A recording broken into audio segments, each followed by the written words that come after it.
আসসালামু আলাইকুম everyone, welcome back to my another new video Hasan's tutorial. আজকে তোমাদের সমান্তর ধারার গুণোত্তর ধারা, তাই না? আজকে তোমাদের গুণোত্তর ধারার আমরা যত অনুশীলনীর যত অঙ্ক আছে সবগুলো অঙ্ক করার চেষ্টা করব। আমরা শুরু করি। কত নাম্বার অঙ্ক? 5 নাম্বার অঙ্ক থেকে। দেখো অনুশীলনী 13.1 5 নাম্বার অঙ্ক থেকে। তাহলে 5 নাম্বার অঙ্কে এই লেখাটা দেখা যায় না? দেখো তো, হাত দেখা যায় খালি, আমাকে দেখা যায় না। তাহলে 5 নাম্বার অঙ্কতে কি আছে দেখো তো। হ্যাঁ দেখা যায়। আচ্ছা দেখো 5 নাম্বার অঙ্কে বলা আছে যে 64 plus 32 64 plus 32 plus 16 plus 8 plus dot dot dot dot dot. এই ধারাটির অষ্টম পদ নির্ণয় করো। ধারাটির অষ্টম পদ, মনোযোগ দিয়ে বুঝো। ধারাটির অষ্টম পদ নির্ণয় করো। তাহলে আমরা অষ্টম পদ নির্ণয় করব। কোন পদ? আচ্ছা, যে কোনো পদ নির্ণয় করার সূত্র কি? এনতম পদ নির্ণয় করার সূত্র কি বলো তো? a r two the power n - 1। গুরুত্ব ধারার ক্ষেত্রে a r two the power n - 1। তাহলে আমরা করি, এই দেখো সূত্রটা হলো কি যে a r two the power n - 1।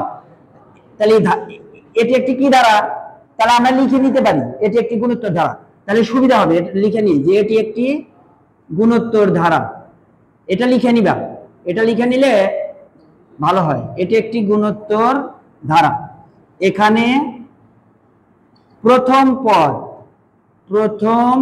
পদ a সমান 64। এই যে প্রথম পদে a সমান 64। সাধারণ অনুপাত চালু হয়ে সবাই একটু স্পিড বাড়া দাও, হাতের লেখা চালু করা লাগবে। সাধারণ অনুপাত 32/64। সাধারণ অনুপাত বের করার নিয়ম হলো দ্বিতীয় পদ ভাগ প্রথম পদ, দ্বিতীয় পদ ভাগ প্রথম পদ। তাহলে 32 ভাগ 64 সমান 1/2। 1/2।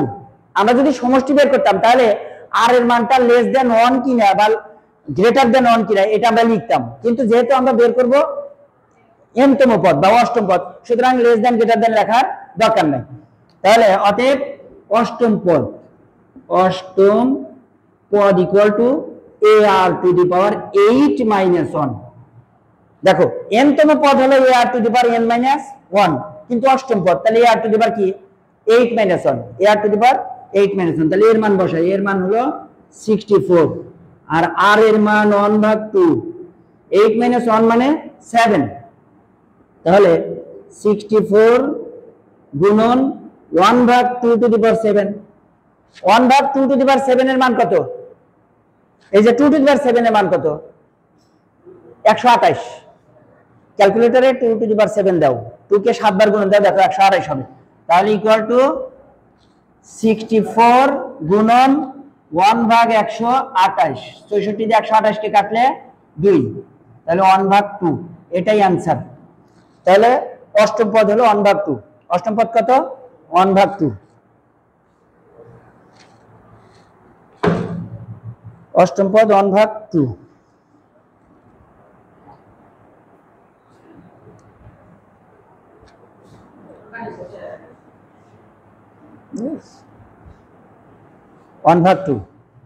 তোলা হয়েছে? ওকে, এবার আমরা 6 নম্বর অঙ্কটা দেখো। বলছে যে 3 + 9 + 27 + ডট ডট ধারাটির প্রথম 14টি পদের সমষ্টি। এবার সমষ্টি নির্ণয় করি আমরা। এবার একটা সমষ্টি নির্ণয়ের অঙ্ক আমরা প্র্যাকটিস করি। 6 নাম্বার। আমার আগে তোমরা করতে পারো না? দেখি করো তো, করে ফেলো, আমার সাথে পরে মিলাও। 6 number 3 + 9 + 27, 3 + 9 + 27 number 6 plus dot dot dot dot. এটি একটি গুণোত্তর ধারা। ধারাটির প্রথম 14 পদের সমষ্টি। এটি একটি গুণোত্তর ধারা। এখানে প্রথম পদ a সমান 3, সাধারণ অনুপাত আর সমান 9/3 ইকুয়াল টু 3। এইবার আসো আমরা সমষ্টি বের করবো। এই অঙ্কে কি বের করব? সমষ্টি। তাহলে সমষ্টি বের করার জন্য আর এর যে মানটা বের হয়েছে এই মানটা চিহ্নিত করা দরকার। যে আসলে কি চিহ্নিত করবো বলো তো তাহমিদা? আর এর মানকে চিহ্নিত করবো, কি চিহ্নিত করবো? হ্যাঁ, 1 থেকে বড়। গুড, বসো। 1 থেকে বড়, তাহলে 1 থেকে বড় হলে সূত্র আছে একটা, আর 1 থেকে ছোট হলে আরেকটা সূত্র আছে। তাহলে আমরা সূত্রটা অ্যাপ্লাই করি। অতএব প্রথম 14টি পদের সমষ্টি, প্রথম 14টি পদের সমষ্টি S14, আমরা Sn দ্বারা সমষ্টি বুঝাই সেজন্য S14 লিখলাম। তাহলে প্রথম 14 পদের সমষ্টির সূত্র রিফাত বলতে পারবে? এই তো বলতে পারবেন, দেখো পারবে, তুমি পারবে, বলো তো। 1/1, তার a ইনটু বলা লাগবে। S14 = a into r two the power 14 minus 1 ভাগ r মাইনাস 1। সিডাউন। তাহলে a into r two the power 14 minus 1 ভাগ r মাইনাস 1। তাহলে আমরা যদি মানগুলো বসাই, এর মান 3, এই যে লেখা আছে 3, এর মান 3 ইনটু আর এর মান হলো 3, তার পাওয়ার 14 মাইনাস 1 ভাগ 3 মাইনাস 1, 3 মাইনাস 1। তাহলে সমান, দেখো 3 থেকে একবার দিলে কত থাকে? 2 থাকে। তাহলে আমরা 3/2 লিখতে পারি। এই যে 3/2, খেয়াল করো, এই যে 3 থেকে একবার দিলে কত থাকে? 2, তাহলে 3/2। তাহলে into 3 two the power 14 minus 1, এটাও যদি রাখো তাও হবে। আর কেউ যদি ক্যালকুলেটরে 3 টু দি পাওয়ার 14 এর মান বের করে 1 বিয়োগ করে এর সাথে গুণন করে, এটা তাও হবে।